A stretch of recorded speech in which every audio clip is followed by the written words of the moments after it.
Bonjour tout le monde et bienvenue dans cette nouvelle vidéo de cette formation d'Access. Après avoir vu dans la vidéo précédente qu'est-ce que c'est une base de données et quelles sont les fonctionnalités de Microsoft Access, nous aborderons dans cette vidéo la première fonctionnalité d'Access, celle de la création d'une base de données. Plus précisément, nous verrons comment créer une base de données et comment créer un ensemble d'étapes. Mais avant cela, nous expliquons le cas pratique sur lequel nous allons travailler. Le cas pratique sur lequel nous allons travailler est le cas d'une agence de location de voitures. Vous pouvez utiliser la même démarche si vous travaillez sur d'autres cas. Je commence d'abord par l'élaboration de systèmes d'information.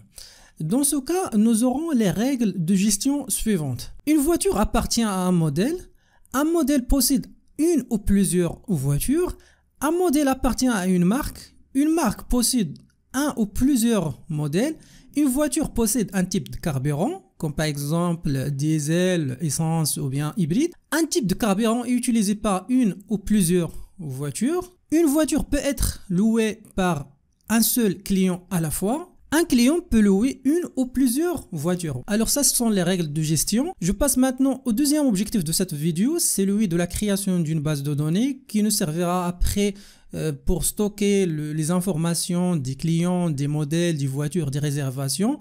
Pour faire ça, je vais passer directement au logiciel Microsoft Access. Ça, c'est l'interface du logiciel Microsoft Access après le lancement. Pour créer une base de données, il suffit de cliquer sur base de données de bureau vide. Puis, il faut choisir un nom de base de données. Ici, nous allons choisir location, par exemple, voiture. Après, il faut choisir l'emplacement. On suppose qu'on va choisir, par exemple, dans ce cas-là, le bureau. Voilà. Après, nous allons cliquer sur créer. Et voilà, ça c'est notre base de données. Voilà, ça c'est l'interface du logiciel Microsoft Access. Il existe plusieurs onglets. Par exemple, ici, nous avons le premier onglet qui permet l'enregistrement, la création, ou bien l'impression de votre base de données, ou bien changer les paramètres. Le deuxième onglet, c'est l'onglet d'accueil. Cet onglet permet de faire des changements au niveau de la mise en forme, la recherche, l'enregistrement, les filtres et les tri. L'onglet suivant sert à manipuler les tables, les requêtes, la gestion du formulaire, les états, les macros et les codes. L'onglet suivant nous servira à importer ou bien lire votre base de données ou bien exporter vos fichiers ou vos données. L'onglet suivant permet d'ouvrir l'éditeur de code si vous voulez programmer du code VBA, permet aussi de relier ou bien de définir les relations entre les différentes tables. L'onglet suivant sert à contrôler les champs, si vous voulez changer le type de chaque champ, si vous voulez aussi switcher entre les deux modes, le mode de feuille de données, si vous voulez, ce mode-là est utilisé pour l'affichage des données, le deuxième mode est utilisé pour la création des champs, et finalement, le dernier onglet sert à définir les propriétés de la table, de faire des modifications, des insertions et aussi de contrôler les relations entre les différentes tables. Maintenant, je vais vous montrer comment enregistrer si vous voulez changer l'enregistrement de votre base de données. Donc, il suffit de choisir ici base de données Access. Puis, lorsqu'on clique ici, Access vous demande de fermer tous les onglets qui sont ouvert ici dans l'interface de logiciel Microsoft Access, puis il suffit de choisir l'emplacement et le nom de votre base de données. Après, si par exemple vous enregistrez votre base de données dans le bureau, donc il suffit de faire double-clic et après ouvrir votre base de données et commencer la manipulation de vos données. Maintenant, je passe au dernier objectif de cette vidéo, celui de la création des tables. Je vous rappelle qu'on travaille sur un système de gestion de base de données d'une agence de réservation de voitures. Je vous rappelle aussi que Access permet de stocker les informations dans des tables. C'est dans celui-ci que l'on effectue la saisie des données. Alors, une table est normalement un groupe d'informations sur une entité précise. Par exemple, si on travaille sur un projet de gestion scolaire, nous aurons une entité qui représente les étudiants. Un étudiant est caractérisé par exemple par son numéro, son nom, son prénom, et aussi sa date de naissance et aussi son adresse. Alors ça, ce sont les caractéristiques de l'entité étudiant. Nous pouvons différencier un étudiant de l'autre en utilisant le numéro de chaque étudiant. Alors le numéro est considéré comme un identifiant. Dans une base de données, une entité est représentée par une table.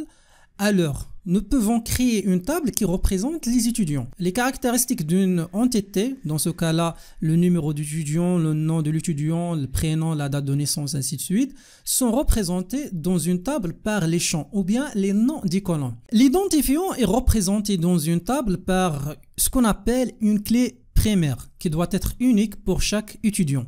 Et finalement, chaque champ possède un type de valeur. Par exemple, le numéro de l'étudiant, nous pouvons choisir numérique, si on a des numéros pour l'identifiant de chaque étudiant. Pour le nom, le prénom, c'est clair que ce sont des textes.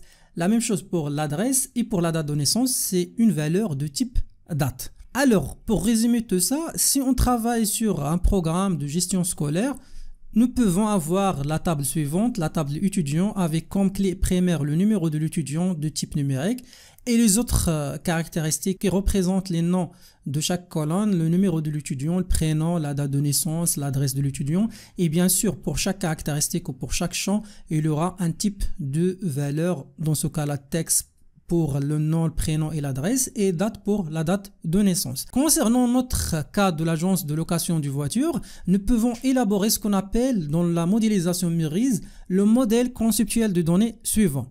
Dans ce modèle, chaque entité est représentée par une table et chaque caractéristique est représentée par un champ dans cette table. À partir de ce modèle, nous pouvons générer ce qu'on appelle toujours dans la modélisation MURIS le modèle logique de données. Ce modèle sera utilisé pour créer toutes les tables dans notre étude de cas sur Access. Alors, dans notre cas, nous pouvons avoir les tables suivantes. La table voiture, bien sûr, une voiture a une relation avec le modèle et le modèle a une relation avec la marque. Et aussi, il y a une relation entre la table voiture et la table carburant, comme on a déjà expliqué. Et bien sûr, il y a une relation entre les clients, la table réservation et la table voiture. Généralement, dans le SGBD Access ou bien tous les SGBD, les systèmes de gestion de base de données, une table devra avoir au minimum une clé primaire. Cette clé permet d'identifier de manière unique un enregistrement dans une table. En plus, il ne peut pas être vide ni avoir la valeur nulle. Et de préférence, il ne doit jamais changer. Par exemple, dans la table client, nous pouvons utiliser le CN, le numéro d'identification nationale comme clé primaire pour identifier chaque client.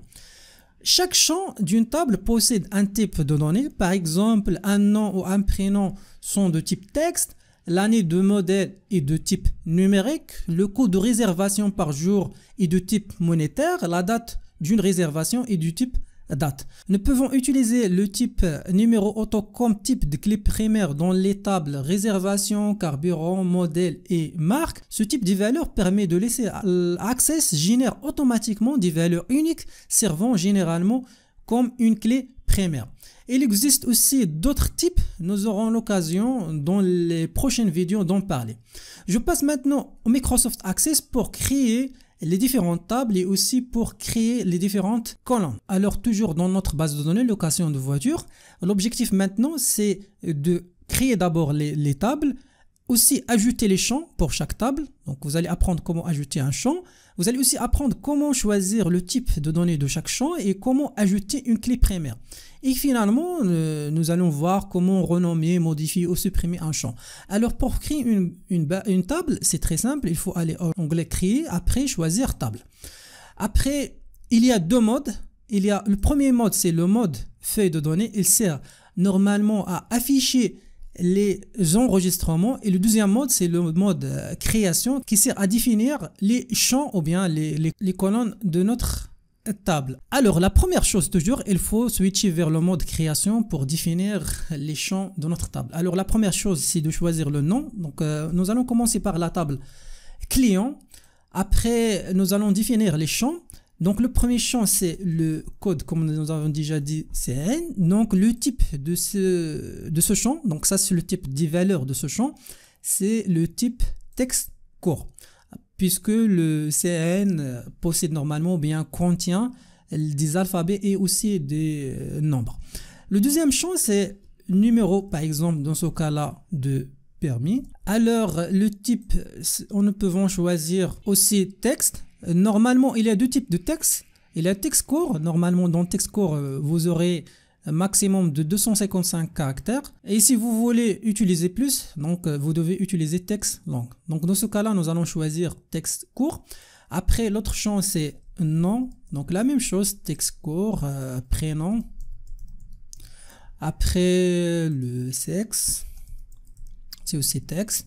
Après, nous allons choisir ou bien ajouter l'adresse, le numéro de téléphone. Dans le téléphone, nous allons choisir dans ce cas-là aussi texte. Pourquoi j'ai choisi texte court? La réponse sera dans la vidéo prochaine puisque le numéro de téléphone doit être normalement du type numérique. Mais ici on a choisi texte court. Après il y a l'email. Voilà, et aussi c'est de type texte court. Ça c'est pour la première table. Après la dernière chose, il faut enregistrer votre table et switcher vers le mode feuille de données si vous voulez ajouter des nouveaux enregistrements. Maintenant je passe à la création de la deuxième table. C'est de la même chose, la même manière, table. Après je passe en mode création, soit en cliquant sur onglet champ puis affichage mode création, ou bien tout simplement en cliquant droit sur le nom de l'onglet et après choisir mode création. Puis toujours il faut choisir le nom. Dans ce cas là nous allons choisir voiture et puis il faut choisir maintenant les noms des champs. Donc la voiture est identifier bien la clé primaire, dans ce cas là c'est matricule. Après ça c'est de type texte toujours. En ce qui concerne la clé primaire, normalement Access définit le premier champ comme un champ qui contient la clé primaire. Si vous voulez définir un autre champ comme une clé primaire, il suffit de cliquer droit sur la ligne du champ et après choisir clé primaire. Dans ce cas là le deuxième champ c'est année modèle. Pour le type de données nous allons choisir numérique puisque nous aurons des valeurs par exemple 2016, 2018, 2020 ainsi de suite. Après pour la couleur nous allons choisir aussi texte court. Après on a aussi la puissance. Dans ce cas là nous allons choisir aussi texte court. Nous pouvons aussi avoir un autre champ, c'est le coût par jour. Ici nous allons choisir monétaire dans ce cas là puisque ça c'est de l'argent. Voilà, ça c'est pour la table voiture. Il suffit de cliquer sur enregistrer pour enregistrer la table. Si vous voulez définir un autre champ comme une clé primaire, il suffit de cliquer droit et choisir le champ. Maintenant je passe à la création des autres tables toujours de la même manière.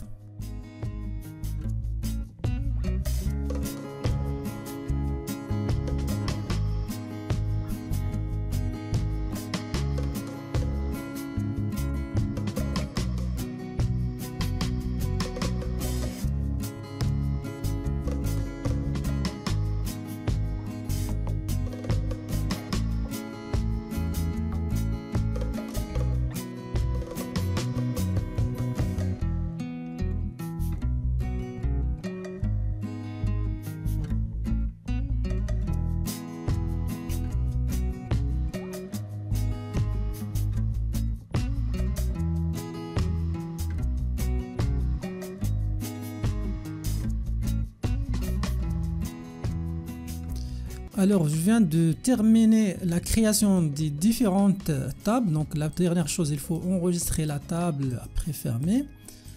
Maintenant je vais vous montrer comment renommer, comment changer un champ. Donc si vous voulez changer une table, donc il suffit de faire double-clic, après switcher vers le mode création et puis faire des changements, soit renommer le champ, soit modifier le type de données. Et même si vous voulez supprimer une ligne ou bien un champ dans la table ou bien une colonne, donc il suffit de cliquer sur supprimer ou bien insérer de nouvelles lignes ou bien des nouvelles colonnes. Alors ça c'est pour la modification des colonnes ou bien des champs. Alors pour modifier une table, donc il suffit de cliquer droit sur la table puis choisir ce que vous voulez faire. Soit si vous voulez changer le nom, renommer, supprimer la table, couper la table ou faire d'autres manipulations sur la table. Et voilà, ça c'est la fin de cette vidéo où nous avons vu dans un premier temps la description de l'étude de cas sur laquelle nous allons travailler pendant cette formation. Puis nous avons vu comment créer une base de données. Après nous avons vu une table et on a dit qu'une table représente une entité avec plusieurs caractéristiques. Dans un système de gestion de base de données comme l'Access, une entité est représentée par une table et les caractéristiques sont représentées par 10 colonnes. Et après on a vu sur Access comment créer une table, comment ajouter les champs d'une table et aussi comment définir les valeurs de chaque champ.